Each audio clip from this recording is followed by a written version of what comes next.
Dans la vie, si on veut réussir, il faut se discipliner.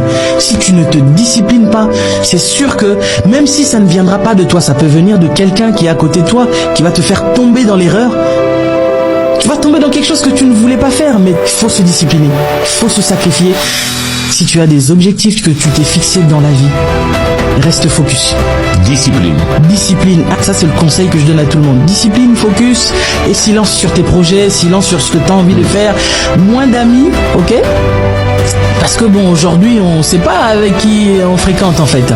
Vous fréquentez certaines personnes, vous savez pas ce qu'ils peuvent mettre dans votre sauce. Vous fréquentez certaines personnes, après demain ils vous balancent sur les réseaux sociaux.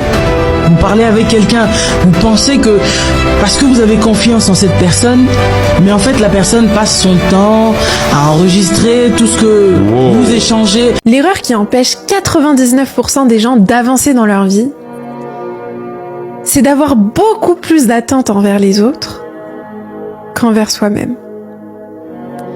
Quand tu as beaucoup plus d'attentes envers les autres qu'envers toi-même, tu places ta vie, présente et future, dans les mains des autres.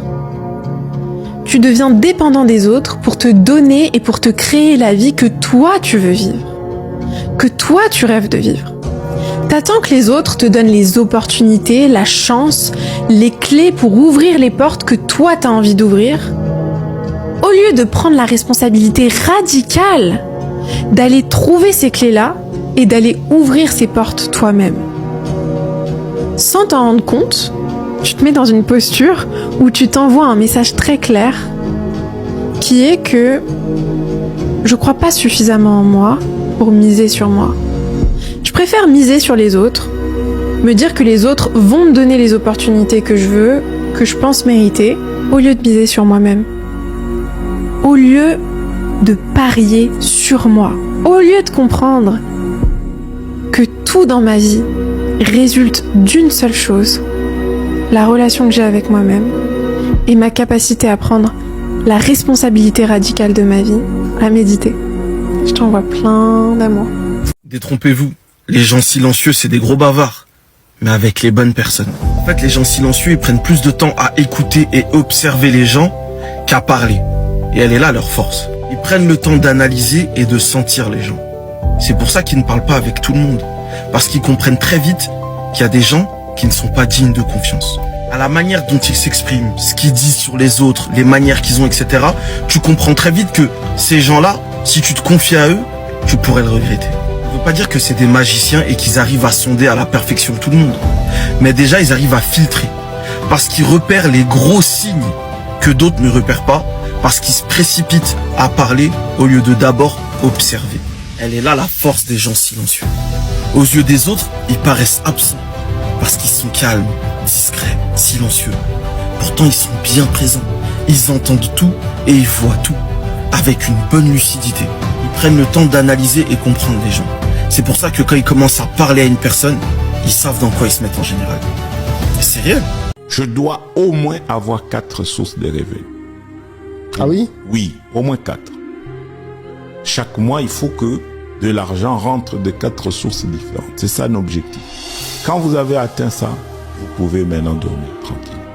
Le salaire, oui, et 3 autres choses. Et 3 autres revenus. Et il y a des revenus, je vais donner l'exemple des loyers, des maisons qui prennent des valeurs toutes seules, sans même faire une peinture. La maison, d'une année à une autre, elle prend de la valeur. Elle prend de la valeur. Au bout de 10 ans, la maison a pris énormément de valeur. J'investis dans un champ, je plante des fruits. Au bout de 10 ans, au bout de 20 ans, je continue à toucher. Il suffit que je mette une petite usine de transformation. C'est parti. Oui, donc tous les processus de création de richesse sont à notre portée. Tu sais ce que ça veut dire je t'aime? Viens, assieds-toi. Oui, assieds-toi et laisse-moi t'expliquer. Je t'aime, c'est pas juste des mots. Ça veut dire que je crains Dieu pour toi, que j'ai confiance en toi. Quand je vois un truc beau, j'aimerais que tu le vois aussi. Quand je ressens quelque chose de bien, je voudrais que tu sois là. Même quand tu n'es pas là, je te sens avec moi. Je t'aime veut dire que je serai là dans les bons et les mauvais moments. J'ai pas peur de toi. Je ne te mens pas. Je ne me moque pas de toi. On est deux, mais on vit comme un. Quand j'ai des soucis, ton rire les fait disparaître. Alors tu me le dis ou quoi? On a fini notre conversation? Big up à vous.